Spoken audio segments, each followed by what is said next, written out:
Bismillahirrahmanirrahim. Assalamualaikum warahmatullahi wabarakatuh. Perkenalkan, nama saya Nur Aida S dengan nomor NIM 86231202260 dari Prodi 22 MP2. Pada kesempatan kali ini saya akan memaparkan mengenai materi definisi manajemen keuangan menurut teori dan para ahli, tujuan manajemen keuangan, dan fungsi manajemen keuangan. Baik, adapun definisi manajemen keuangan menurut teori, manajemen keuangan adalah disiplin yang mempelajari cara perencanaan, pengorganisasian, pengendalian, dan pengawasan sumber daya keuangan suatu entitas dengan tujuan maksimisasi nilai perusahaan. Menurut teori, manajemen keuangan berfokus pada pengambilan keputusan yang rasional dan strategis dalam hal alokasi dan penggunaan dana, serta mempertimbangkan faktor-faktor seperti resiko dan waktu untuk mencapai tujuan keuangan yang ditetapkan. Selanjutnya, adapun definisi manajemen keuangan menurut para ahli. Yang pertama, menurut Grass dan Birch, manajemen keuangan secara umum bisa didefinisikan sebagai cara bagaimana sebuah perusahaan memperoleh modal berapa uang, bagaimana cara mereka menggunakan uang tersebut, dan bagaimana cara mereka mendistribusikannya. Kedua, menurut Liefman menyebut bahwa manajemen keuangan adalah upaya menyediakan dana dan menyediakan dana yang ada untuk memperoleh aktiva.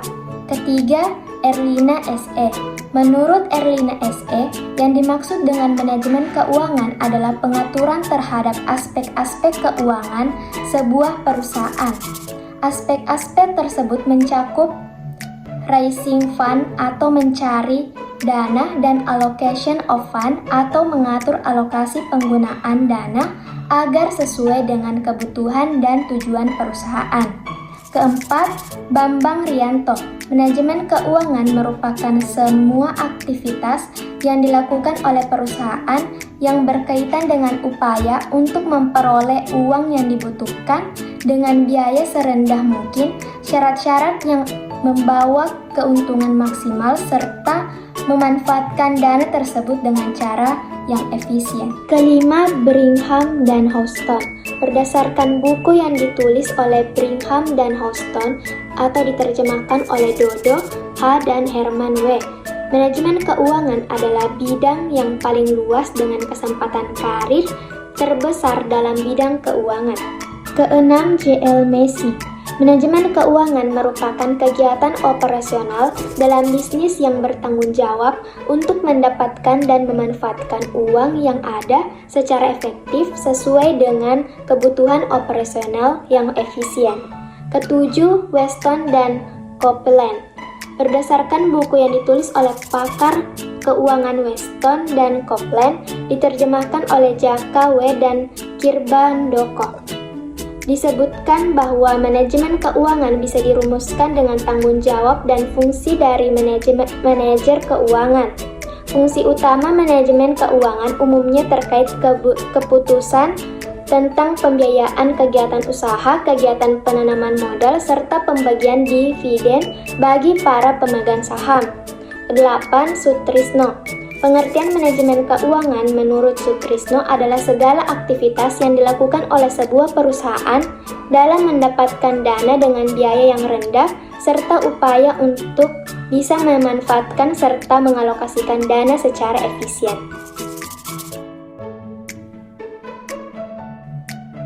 Kemudian, adapun tujuan manajemen keuangan. Tujuan utama dari manajemen keuangan dalam perusahaan adalah untuk mencapai pengelolaan keuangan yang efektif guna mendukung keseluruhan tujuan organisasi. Berikut ini adalah beberapa tujuan utama dari manajemen keuangan dalam perusahaan. Yang pertama, pengembalian investasi yang optimal. Manajemen keuangan bertujuan untuk memilih investasi yang memberikan pengembalian yang optimal sesuai dengan risiko yang diambil. Investasi yang baik akan menghasilkan arus kas yang memadai dan memberikan nilai tambah bagi perusahaan. Kedua, pengelolaan risiko keuangan.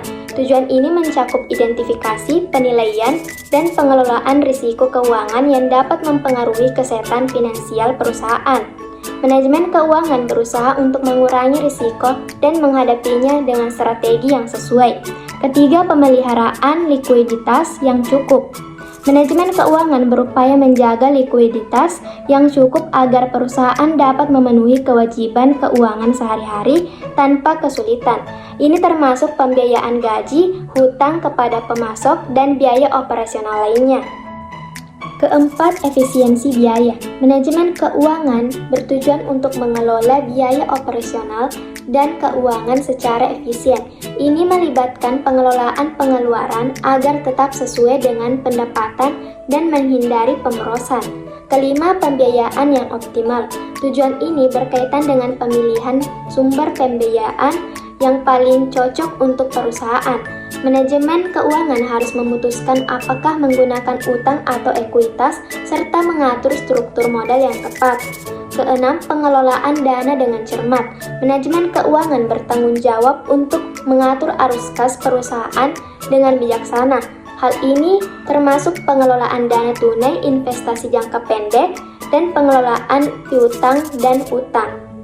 Ketujuh, kepatuhan terhadap ketentuan hukum dan regulasi. Manajemen keuangan bertujuan untuk memastikan perusahaan beroperasi sesuai dengan ketentuan hukum dan regulasi keuangan yang berlaku. Ini termasuk pelaporan keuangan yang akurat dan tepat waktu.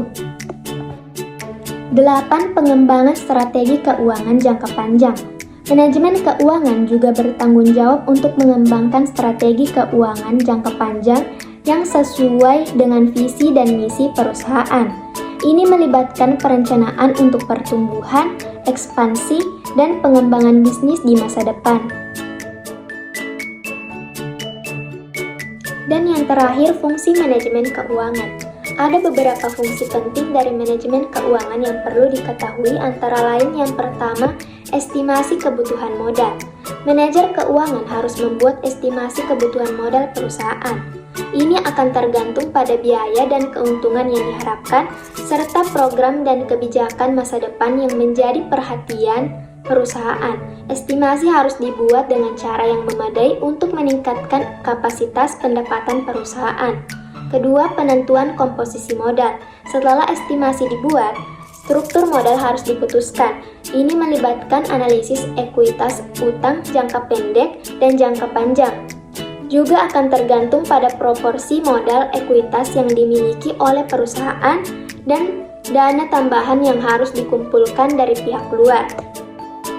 Ketiga, pilihan sumber dana. Untuk dana tambahan yang akan diperoleh, perusahaan memiliki beberapa opsi, antara lain menerbitkan saham dan surat utang, pinjaman yang akan diambil dari bank dan lembaga keuangan yang lain, simpanan masyarakat yang ditarik seperti dalam bentuk obligasi.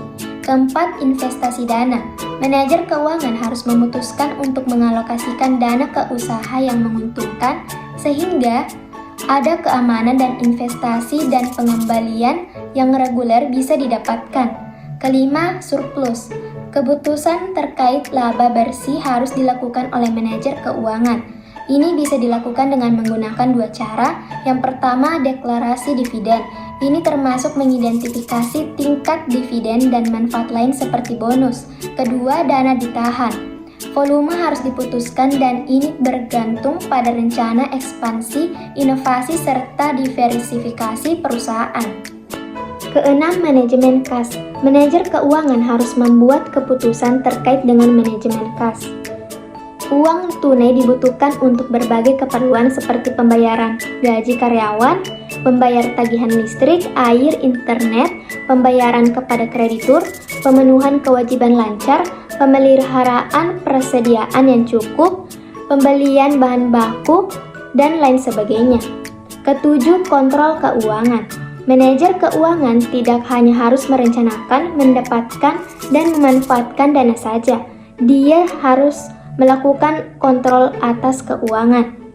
Ini bisa dilakukan dengan berbagai teknik analisis rasio, perkiraan keuangan, pengendalian biaya dan laba, dan lain sebagainya.